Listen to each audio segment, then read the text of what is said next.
গণভোট গণতন্ত্রে জনগণের সার্বভৌমত্ব, জনগণের ইচ্ছার একটা বহিঃপ্রকাশ হিসেবেই গণভোট বাংলাদেশে এবং পৃথিবীর বহু দেশে চর্চিত হয়ে এসেছে। এবং এই গণভোট ছিল বাংলাদেশে গণ অভ্যুত্থান পরবর্তী একটি রাজনৈতিক সমঝোতার জায়গায়। গণ অভ্যুত্থানের পরবর্তী সময়ে বাংলাদেশে দুইটি প্রশ্ন দেখা গিয়েছিল।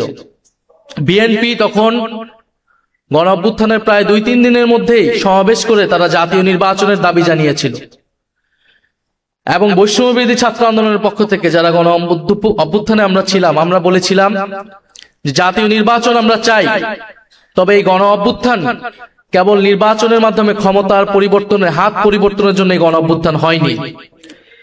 ফলে রাষ্ট্র সংস্কারের দাবি ছিল এই গণ অভ্যুত্থানের অন্যতম দাবি, যেখানে ফ্যাসিবাদী ব্যবস্থার বিলোপ হবে, একটা নতুন বন্দোবস্ত হবে, যেখানে স্বৈরাচার আর বারবার ফিরে আসবে না। এই জন্যই সংস্কার এবং রাষ্ট্র মেরামতের দাবি, যেটা দিয়ে ফ্যাসিবাদকে বিলোপ করা সম্ভব হবে বলে আমরা একমত হয়েছিলাম। ফলে আমরা চেয়েছিলাম ফ্যাসিবাদের বিলোপ, আমরা চেয়েছিলাম নতুন সংবিধান, বিএনপি চেয়েছিল নির্বাচন। ফলে একটা সমঝোতায় আসা হলো ঐক্যমত কমিশনের মাধ্যমে। সেই সমঝোতা হলো সংস্কার। আমরা নতুন সংবিধান গণপরিষদের দাবি থেকে আমরা সংস্কার পরিষদের জায়গায় ঐক্যমত হলাম। বিএনপি ও নির্বাচনের জায়গা থেকে কিছুটা সরে এসে অনেকগুলো সংস্কারে ঐক্যমত হলো বাধ্য হয়েও। সেই জায়গা থেকেই গণভোট হলো। কিন্তু গণভোট পরবর্তী সময় আপনারা সবকিছুই দেখছেন যে কিভাবে গণভোটের গণরায়কে অস্বীকার করা হয়েছে। বিএনপি এখন একটা কৃত্রিম বিরোধ বা সংকট তৈরি করছে যে জুলাই সনদ বনাম জুলাই আদেশ। তারা বলছে জুলাই সনদ তারা অক্ষরে অক্ষরে পালন করবে, কিন্তু জুলাই আদেশটা অবৈধ, যে জুলাই আদেশের ভিত্তিতে গণভোট তৈরি হয়েছিল, গণভোট অনুষ্ঠিত হয়েছিল। ফলে তারা একটা বিরোধিতা তৈরি করছে, কারণ তারা জুলাই সনদকে তারা তাদের নিজেদের দলীয় ইশতেহারে পরিণত করেছে, এবং এই সংকট তৈরি করেছিল বলেই গণভোটের প্রস্তাব এসেছিল। এবং গণভোটের মাধ্যমে এটাও বলা হয়েছিল যে সংবিধান সংস্কার পরিষদ করা হবে, কারণ এই যে মৌলিক সংস্কারগুলা, এগুলা সংবিধান সংশোধনের মাধ্যমে সম্ভব নয়। সংবিধান সংশোধনের মাধ্যমে সংবিধানের ফ্রেমওয়ার্কের মধ্যে কোনো মৌলিক পরিবর্তন সম্ভব নয়। সেটার জন্য একটা গাঠনিক ক্ষমতা এই সংসদকে দিতে হবে, যার নাম হবে সংবিধান সংস্কার পরিষদ।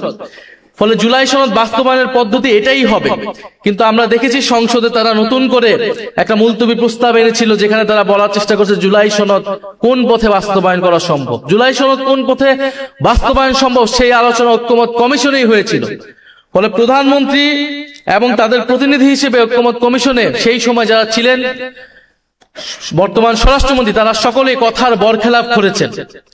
তারা তাদের নিজেদের দলীয় ইশতেহার দেওয়া সেই ইশতেহারের বরখেলাপ করেছেন, জুলাই সনদের বরখেলাপ করেছেন, এবং গণভোটের গণরায়কে তারা বৃদ্ধাঙ্গুলি দেখিয়েছে।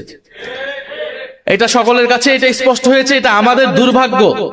আজকের এই সেমিনারটা আমাদের এই বিষয়ে করার দরকার ছিল না, করা উচিত ছিল না। আমাদের সেমিনার এখন করা উচিত ছিল আন্তর্জাতিক যুদ্ধ পরিস্থিতি কিভাবে আমরা সামাল দিব, দেশের জাতীয় স্বার্থ আমরা কিভাবে ঐক্যবদ্ধভাবে সুরক্ষা করব, দেশের তেল সংকট, দেশের হাম দুর্যোগ আমরা কিভাবে সরকার বিরোধী দল একসাথে আমরা সহযোগিতাপূর্ণভাবে মোকাবেলা করব। আমাদের সেমিনার এখন এই বিষয়ে হওয়ার কথা ছিল। বিরোধী দলের নেতা প্রথম থেকে বলে এসেছেন আমরা দায়িত্বশীল বিরোধী দল হতে চাই, আমরা সরকারকে এই ধরনের জনস্বার্থ ইস্যুতে সর্বাত্মকভাবে সহযোগিতা করব। কারণ 16 বছরের ধ্বংসযজ্ঞের পরে, এই অন্তর্বর্তী সরকারের পরে এই নতুন সরকার খুব সহজেই দেশের এই ধরনের সংকট সামাল দিতে পারবে না। এটা খুবই কমন সেন্স, এটা আমরা সকলেই জানি। গতকাল 10 জন শিশু মারা গিয়েছে হাম দুর্যোগের কারণে। সারা দেশে হাহাকার, আইসিইউ পাচ্ছে না সাধারণ মানুষ, এবং তেল সংকটের কথা আপনারা সকলেই জানেন। কিন্তু আমাদের দুর্ভাগ্য, গত 16 বছর যে রাষ্ট্র সংস্কারের কথা আমরা বলেছি, লড়াই আমরা করেছি, অন্তর্বর্তী সরকারের গত 1.5 বছরে যেই জিনিসটা আমরা আলাপ করেছি, এখন আমাদেরকে ঠিক সেই বিষয় নিয়ে কথা বলতে হচ্ছে, সেই বিষয় নিয়ে আলাপ করতে হচ্ছে, সেই বিষয় নিয়ে আবারও আন্দোলনের প্রস্তুতি নিতে হচ্ছে।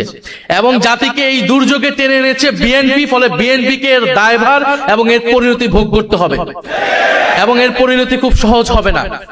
ফলে এখানে আমি আর কথা বাড়াবো না। যারা আজকে এই সেমিনার আয়োজনে এসেছেন, বক্তব্য দিয়েছেন, আপনাদের গুরুত্বপূর্ণ পরামর্শ আমরা নিব, এবং আমরা সামনের জন্য প্রস্তুতি নিচ্ছি।